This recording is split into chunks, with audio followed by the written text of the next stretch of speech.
पहले तो मैं आप सबके लिए कुछ सुना दूँ। जो हमारा प्रोटेस्ट जब चल रहा था पहले शुरुआत में, और 3 दिन के बाद हमारी परमिशन नहीं थी, तो आप जो हमारी माओं ने, बहनों ने हिम्मत करके आप लोगों ने इस प्रोटेस्ट को शुरू किया। तो पहले मैं आप लोगों के लिए कुछ कहना चाहता हूँ। ना रुका सकता है कोई, ना रुकेंगे कभी, ना मिटा सकता है कोई, ना मिटेंगे कभी। और इनके दिलों में डर था, उनके लिए भी कुछ कहना चाहता हूँ मैं।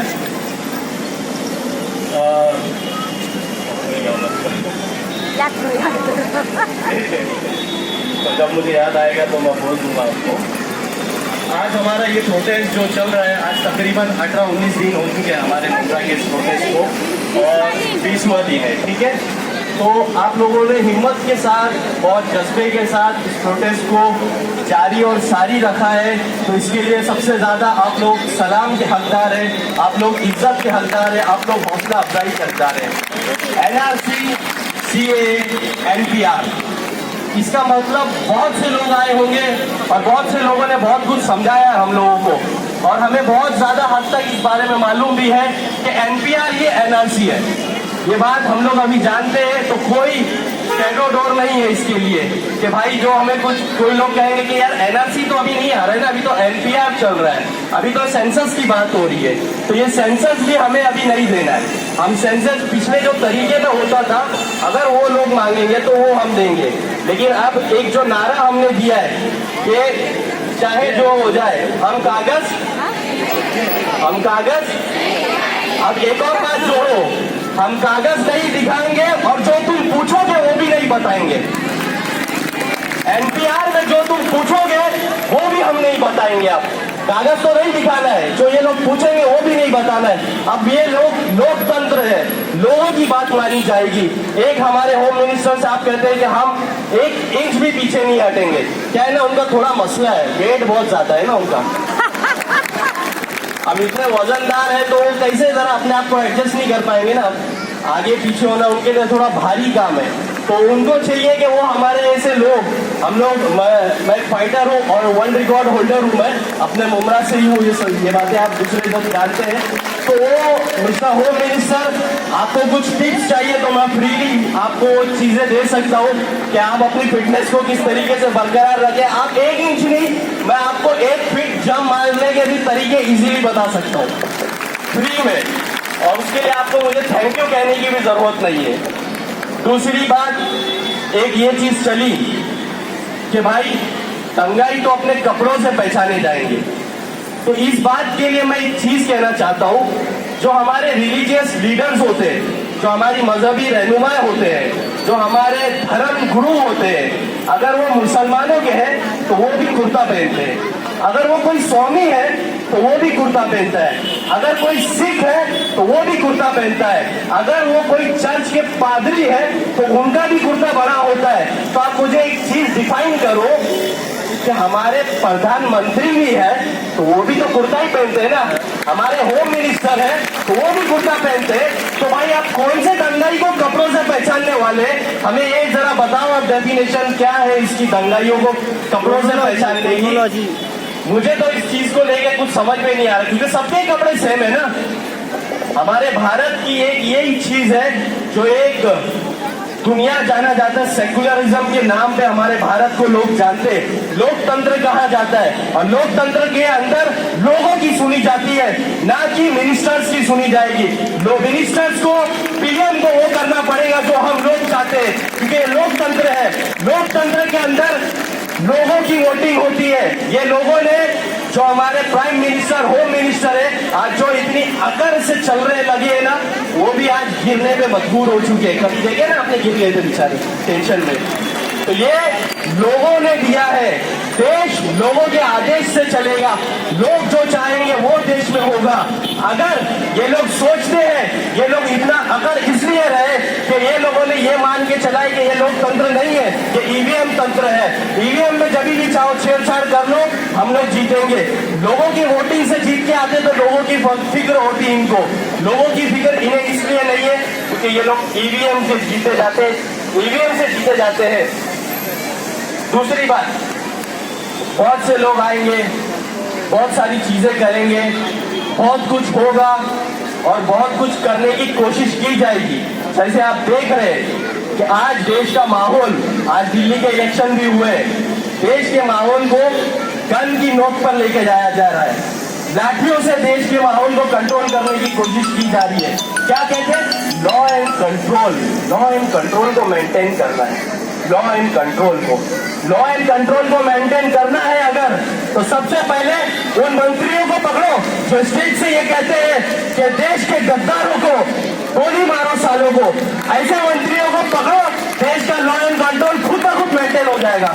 कोई दो राय नहीं हमें इसमें कहने की।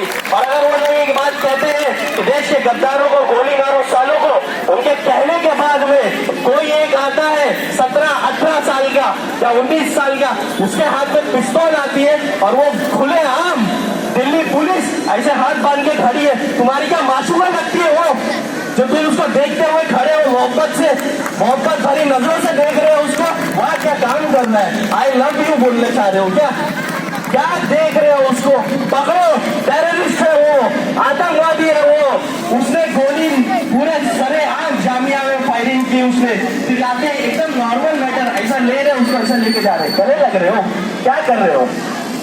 सर दूसरी बात, शाहीन बाग में भी गोली चली और वो ये कहता है गोली मारने के बाद में कि भाई इस देश में हिंदू की चलेगी। तो मैं उसको कहता हूँ बेटे, ना हिंदू की चलेगी ना मुसलमान की चलेगी, इस देश में चलेगी तो संविधान की चलेगी, भारत के संविधान की चलेगी, बाबा साहब के संविधान की चलेगी। तुम्हारा मनुस्मृति का संविधान यहाँ लागू नहीं होने देंगे। तुम जो चाहते हो ना, एक एक करके स्लो धीरे धीरे एक एक पन्ने को तुम संविधान के हटाते जा रहे हो।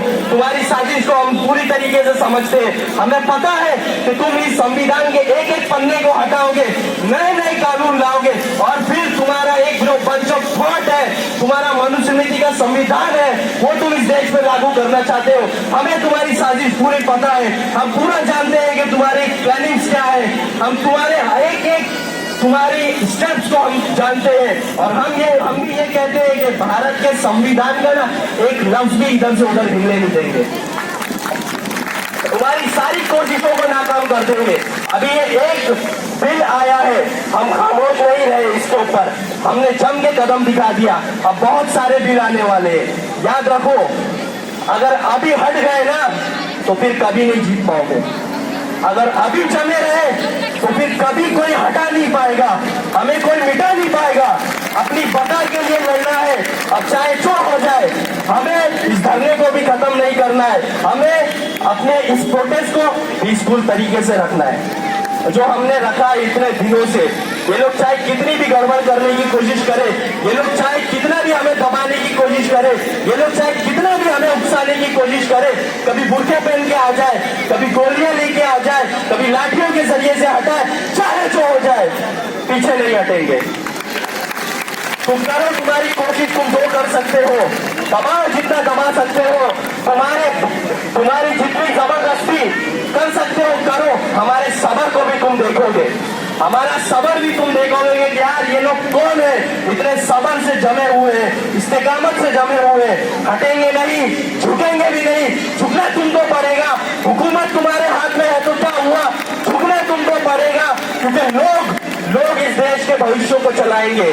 लोग जो चाहेंगे वो इस देश में होगा, ना किसी एक धर्म की बात होगी, कोई धर्म की बात नहीं होगी। सारे धर्मों को इज्जत के साथ रहने का, सारे धर्मों के लोगों को इज्जत के साथ जीने का इस देश ने, इस संविधान ने पूरा हक दिया है। कोई अपनी पूजा करता है, सल्यूट। कोई क्रिश्चियन अपने चर्च के अंदर जाके उसकी प्रार्थना करता है, सल्यूट। कोई मुसलमान मस्जिदों में नमाज पढ़ता है, सल्यूट। कोई सिख गुरुद्वारे में जाकर अपनी पूजा को जिस तरीके से वो अपनी वेल विशेष जो है उसकी उस तरीके से उसको लेके जाना चाहता है, सल्यूट। जो भी लिंगायत अपने तरीके से अपने धर्म की पूजा करता है, सल्यूट।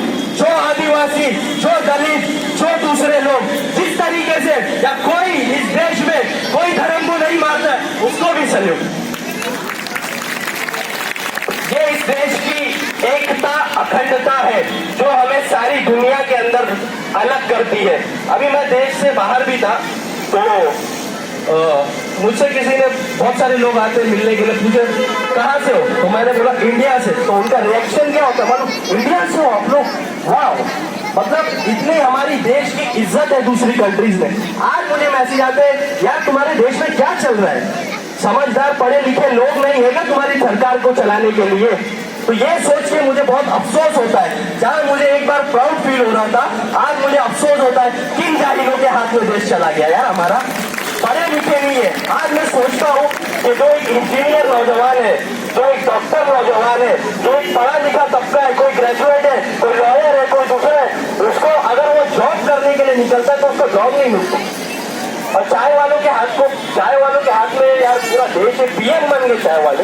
तो मैं सोचता हूँ कि जॉब मिलना मुश्किल है, लेकिन मुल्क का प्रधानमंत्री बनने के लिए चाय वाला भी रहेगा तो चलेगा यार। अजीब से किस्म के लोग हैं, अजीब से किस्म का माहौल हो चुका है हमारे देश का। क्या है, पढ़े लिखों के हाथ में देश दो, पढ़े लिखे लोग रहेंगे, वो देश को आगे बढ़ाने की सोचेंगे। वो देश में किस तरीके से अच्छी अच्छी एक्टिविटीज हो, देश में किस तरीके से ग्रीनरीज हो, देश में किस तरीके से अच्छे हॉस्पिटल्स बने, ये चीज के ऊपर फोकस किया जाएगा, ना कि इस सब के ऊपर हिंदू राष्ट्र तो हम बना के रहेंगे। ये चीजें नहीं आएगी फिर देश में, ना हिंदू राष्ट्र, ना मुस्लिम राष्ट्र, ना सिख राष्ट्र, ना ईसाई राष्ट्र, कोई राष्ट्र नहीं, सिर्फ भारत है, सिर्फ भारत रहेगा, कोई राष्ट्र नहीं चलेगा। हिंदुस्तान बोलना छोड़ो, ये हमारे संविधान का वर्ड नहीं है। भारत बोलो, भारत मतलब इंडिया, इंडिया मतलब भारत, कोई हिंदुस्तान नहीं। Only Bharat Bharat Bharat, India India India. Hindustan बोलना बंद करे सब। ये बात को एकदम पकड़ के रखना है। हमारे होम मिनिस्टर है, आजकल उन्हें थोड़ी सी इंग्लिश आ चुकी है, अभी होम मिनिस्टर बने तो थोड़ी तो इंग्लिश आनी चाहिए ना। तो वो हर जगह जहाँ जाते हैं ना वो, तो एक न्यूज चैनल के ऊपर डिबेट में भी उनसे पूछा ये आपने सीए ला लिए, एनआरसी का क्या, मेरी दूसरी क्रोनोलॉजी समझिए, क्रोनोलॉजी, जहां भी जाएंगे क्रोनोलॉजी समझा रहे हैं, क्रोनोलॉजी थोड़ी सी यार, क्रोनोलॉजी तुम भी तो समझो, अभी एक ही वर्ड है उसी को इस्तेमाल करते, क्रोनोलॉजी समझो, क्रोनोलॉजी। तो ये क्रोनोलॉजी पहले आप प्रधानमंत्री को समझा दो क्योंकि उन्हें पता ही नहीं है कि एनआरसी आ रहा है। अरे एनआरसी की बात तो हुई नहीं, हमने एनआरसी की बात की ही नहीं, और ये एक संसद के अंदर कहते खड़े रह के हमारे होम मिनिस्टर कि हमारा घोषणा पत्र ही इस चीज का सबूत है कि देश में एनआरसी होते रहेगा। इन लोगों को ये नहीं मालूम है कि ये देश को टुकड़े करने की कोशिश कर रहे हैं। लेकिन हमें भी धरने से, अपने पीसफुल प्रोटेस्ट से हम सरकार को एक मैसेज दे रहे हैं। महाराष्ट्र की सरकार से हमारे जो चीफ मिनिस्टर साहब है उद्धव ठाकरे साहब, बहुत रिस्पेक्ट के साथ आपकी हर बात पे हम आपके साथ हैं, आपके समर्थन में है। आप भी एक काम कीजिए, आप विधानसभा में रेजोल्यूशन पास कीजिए, एनआरसी एनपीआर भी बंद करवाइए। एनपीआर अप्रैल से शुरू है, सारी टीचर एक एक के घर जाएगी, वो लोगों से पूछेगी कि एनपीआर में आपके डॉक्यूमेंट बताओ, नहीं, एनपीआर भी नहीं होगा। ये बात पे भी हमको फोकस करना है, खाली एनआरसी को लेके एकदम ज्यादा फोकस नहीं करें। एनआरसी से पहले एनपीआर है, उसके 30% आपका काम या 60% एनआरसी को लाने के लिए एनपीआर के थ्रू हो जाएगा, आपको कोई जरूरत नहीं पड़ेगी। वो लोग लिख देंगे आपके एनपीआर के डॉक्यूमेंट में डी मीन्स डाउटफुल सिटीजन, तो डी उन्होंने लिख दिया, बाद में आपको नोटिस भेजेंगे भाई आप आओ, आपके डॉक्यूमेंट दिखाओ, फिर वही गेम चालू हो जाएगा। हम अपने डॉक्यूमेंट दिखाते रहेंगे। भाई हमें ये प्रूफ करना पड़ेगा कि 2014 से पहले हम लोग पाकिस्तान, अफगानिस्तान या दूसरा एक देश है कोई, उस देश से आए, हमको ये प्रूफ करना होगा। हमें ये नहीं बताना होगा कि हम इस देश के शहरी हैं। उन्होंने ये लिख दिया डी, आपको ये प्रूफ करके बताना होगा कि आप पाकिस्तान, अफगानिस्तान इस जगह से आए हो, बांग्लादेश इससे आए हो। ये कैसे प्रूफ करेंगे आप लोग? कोई प्रूफ नहीं कर सकता क्योंकि कोई उस देश से आया ही नहीं है। हम लोग यहीं पे थे, यहीं रहेंगे, यहीं मरेंगे। एक बात सुन लो, चाहे जो हो जाए, डंडे खाना पड़े खाओ, रास्ते पे खड़े रहेंगे, गोली खाना पड़े खाओ, रास्ते पे खड़े रहेंगे, डिटेंशन कैंप्स में तो नहीं जाएंगे बेटे, चाहे जो हो जाए डिटेंशन कैंप्स में नहीं जाएंगे। हमारी लाशें बिछाओ, इसी रास्तों पे बिछाओ, डिटेंशन कैंप्स में नहीं जाएंगे। जो होगा रास्तों पे होगा। अब जैसे जो होगा यहाँ से होगा, कोई दूसरी बात कबूल नहीं की जाएगी। या तो आप लोगों को एनआरसी, सीएए, एनपीआर और इस तरीके के देश तोड़ने वाले जितने भी कानून आप लेकर आओगे उन सबको आपको खत्म करना होगा। हमें कोई फर्क नहीं पड़ता आप 10 साल में, आप 50 साल देश चलाओ, कोई फर्क नहीं पड़ता। मोदी चलाए, अमित शाह चलाए, या वो एक नमूना क्या नाम है उसका, योगी, योगी नहीं ढोंगी, योगी ऐसे नहीं होते यार, ढोंगी, ढोंगी ऐसे होते हैं जो जिनकी सिक्योरिटी छीन लेते। योगी कौन होता है? एक सन्यासी कैसा होता है? सन्यासी जंगलों में जाता है अपने, ये कौन सा सन्यास है यार, चीफ मिनिस्टर बन के बैठ गया। ऐसा सन्यास मुझे भी करना है, आई वांट टू डू, मेरे को भी ये सन्यास करना है जिससे मैं चीफ मिनिस्टर बन जाऊं। तो ऐसा कोई सन्यास नहीं होता, ये कोई योगीवादी नहीं, ये कोई योगी नहीं है, ये ढोंगी है। और ये बोलता है ना कि आजादी के नारे लगाएगा जो भी, उसके ऊपर क्या होगा? देशद्रोह का मामला, देशद्रोह। आजादी, भाई ये आजाद देश है, यहाँ आजादी से बात होगी, फ्रीडम ऑफ स्पीच होगी यहाँ पर। अगर इस देश के अंदर कुछ नहीं चलेगा तो देश के बंटवारे की बात नहीं चलेगी। आखिरी बात कह के अपनी बात को खत्म करता है, चाहे जो हो जाए हिम्मत से लड़ेंगे, हौसले से लड़ेंगे, पीछे नहीं हटेंगे। यही चीज को एक बात पकड़ लो, हमें अपने डॉक्यूमेंट्स के अंदर ज्यादा कुछ परेशान होने की जरूरत नहीं है, हमारे पास सब कुछ है। हम लोग यहाँ इसलिए नहीं बैठे कि हमारे पास डॉक्यूमेंट्स नहीं है, सबके पास है ना डॉक्यूमेंट्स। हम लोग यहाँ इसलिए बैठे कि भाई हमारे पास डॉक्यूमेंट्स है, लेकिन तुम मांगोगे ना जबरदस्ती नहीं दिखाएंगे बेटे, क्योंकि अब जाग उठे हैं दीवाने, दुनिया को जगा के दम लेंगे, इज्जत से जिए तो जी लेंगे या जान शहादत पी लेंगे। अस्सलाम वालेकुम।